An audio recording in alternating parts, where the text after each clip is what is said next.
ஓம் முருகா. என் அன்பு பிள்ளையே, யாருடைய கர்மாக்கள் அழிக்கப்பட்டதோ அவர்களால் மட்டுமே இதை கேட்க முடியும். உன்னால் முடிந்தால் கேட்டுவிடு பார்.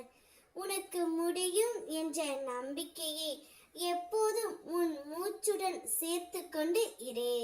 வாழ்க்கையில் எவ்வளவு பெரிய சிரமம் வந்தாலும் அதில் நீ தாழ்ந்து போகாமல் சூறாவளியாக வென்று எழுந்து வருவாய் பிள்ளையே. இது என்னுடைய அருளால் உறுதியாகும். ஒளியை போல உன்னுடைய வாழ்க்கையிலும் புதிய ஆரம்பம் உனக்காக காத்திருக்கின்றது. நம்பிக்கையுடன் நடந்தால் நான் எப்போதும் உனக்கு பக்கமே இருப்பேன். உனக்கு நான் சொல்ல வருவது, உன்னை சுற்றி நிகழும் ஒவ்வொரு சிறு சம்பவமும் வெறும் நிகழ்வாக இல்லை. அவை உனக்கு நான் தரும் சைகைகள். அதில் நிச்சயம் உனக்கான நன்மை மறைந்து இருக்கும். கவனித்து பார்த்தால் அது உன் கண்களுக்கு தெளிவாக தோன்றும்.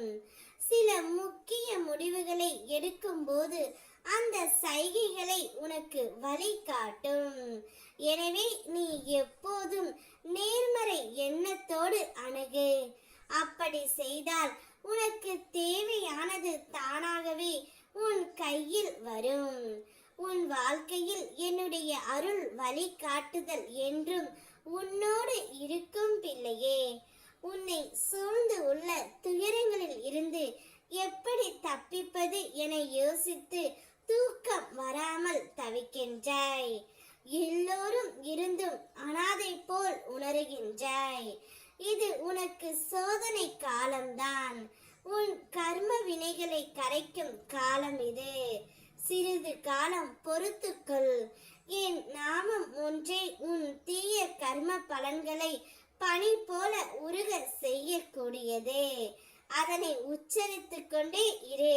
உனக்கு எப்பொழுதும் நிழலாக வருவேன் என்றும். உன்னுடைய கர்ம வினைகள் அனைத்து முடிந்து விட்டது. அனைத்து இன்பங்களையும் இனி நீ உன்னுடைய வாழ்க்கையில் அனுபவிக்க போகின்றாய். உன் மனதில் உருவாகும் சந்தேகங்கள், கவலைகள் அனைத்தையும் நான் அறிவேன் பிள்ளையே. உன் சந்தேகங்களுக்கு நான் ஏதாவது ஒரு ரூபத்தில் தினமும் பதிலளித்து கொண்டு தான் இருக்கின்றேன். உன் கவலைகளுக்கும் ஏதாவது ஒரு வடிவில் உதவி செய்து கொண்டு தான் இருக்கின்றேன். அப்படி இருந்தும் நீ மனம் வாடுகின்றாய். கலங்காதே. உனது கஷ்ட காலம் அப்படி ஒரு நேரமாக இருக்கிறதால் உனக்கு இந்த கவலையும் தோன்றுகின்றது. பயத்தை ஏற்படுத்தி உன்னை குழப்பத்தில் வைத்திருக்கின்றது. இனி அதை பற்றி யோசிக்காமல் நீ உன்னுடைய செயல்களில் மட்டும் கவனம் செலுத்து. நான் பார்த்து கொள்கின்றேன். ஓம் முருகா.